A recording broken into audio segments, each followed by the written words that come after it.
Hey, welcome to EPN. My name is Victor Lucas. We bring you the latest in everything cool every single day around here, and this rundown is going out to our buddy Timothy Hodges, who enjoys our thumbnails. Thank you so much, Timothy.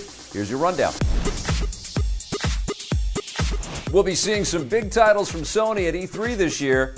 The company has detailed what they're planning to show off during their big E3 press conference. The showcase will take place on Monday, June 11th at 6 p.m. Pacific, and as usual, will be streaming live across the globe. They've also confirmed 4 of the games we'll be seeing: Hideo Kojima's highly anticipated Death Stranding, Naughty Dog's post-apocalyptic sequel The Last of Us Part 2, Insomniac's heroic Spider-Man game, and Ghost of Tsushima, the samurai game from infamous developer Sucker Punch Productions. All 4 of these are PS4 exclusives, so it was pretty obvious that we'd be seeing them, but hopefully we'll be getting a better look than ever before, maybe even a live gameplay demo or 2. Sony also promises to announce entirely new games for both the PlayStation 4 and PlayStation VR headsets, so we can't wait. We'll be streaming the Sony conference and all of the other ones right here on our channel when they happen, so make sure you're here for that.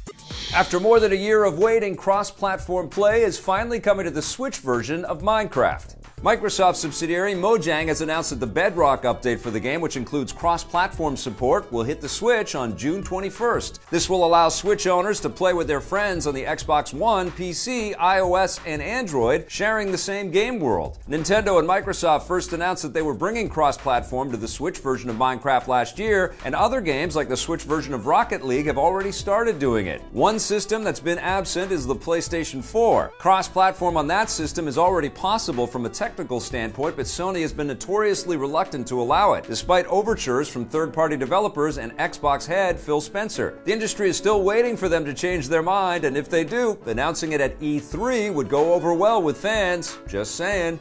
One of the biggest animated shows in the world is finally coming back for more.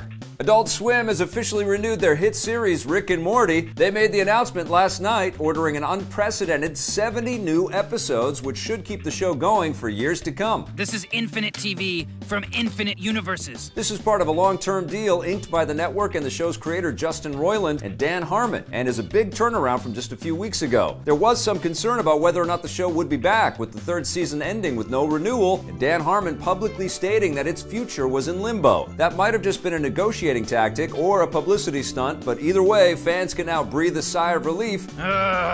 Creating 70 new episodes will bring the show's total episode count to 100, which makes it much more valuable for syndication and international sales. No word yet on when the next season will arrive. Oh man! And another big cable show is in limbo, for real. Sci-fi has canceled their futuristic outer space series, The Expanse. This means that the current 3rd season, which ends next month, will be the last on the network. There is still a glimmer of hope, however. The show's producers are shopping it around to other networks and streaming services in the hopes of getting it picked up and continuing it at a new home. Streaming services in particular might be interested. Sci-fi shows with their bigger budgets usually have trouble on traditional television, but tend to do better than other genres with streaming audiences, so fingers are crossed. The biggest sci-fi television franchise, Star Trek, has already made the jump to streaming, with Discovery having great success on the CBS All Access platform. We'll let you know if The Expanse gets picked up for more. In the meantime, the final episode of the 3rd season, which may be the final episode of the entire series, hits the Sci-Fi Network on June 27th. Staying in space, the virtual reality game Star Trek Bridge Crew is heading into the 24th century. Ubisoft has revealed an expansion for the game that will give players new content based on Star Trek The Next Generation. It includes a new bridge based on the Galaxy-class Enterprise D, complete with 80s-style carpets and wood finishing. Tell me more. There's also 2 new mission types: Patrol, where you can free roam in space and experience random encounters and objectives, and another mode called Resistance, where you take on TNG's most famous villains, the Borg. Hopefully the Resistance mode isn't futile. You will service us. Finally, the expansion also includes a new command role called Operations, where one player will be tasked specifically with crew management, similar to the Operations role introduced in the Next Generation show. Unlike TNG, however, there's no room for a counselor. The expansion costs $20 US and is available May 22nd as a timed exclusive on the PlayStation VR. It will beam onto the Rift, Vive, and Windows Mixed Reality headsets on July 21st. No word yet if you'll be able to play it on Geordi's visor. The Star Wars franchise is going to explore new territory. The new live-action Star Wars series from Iron Man director Jon Favreau will reportedly take place just a few years after the events of Return of the Jedi. So be it.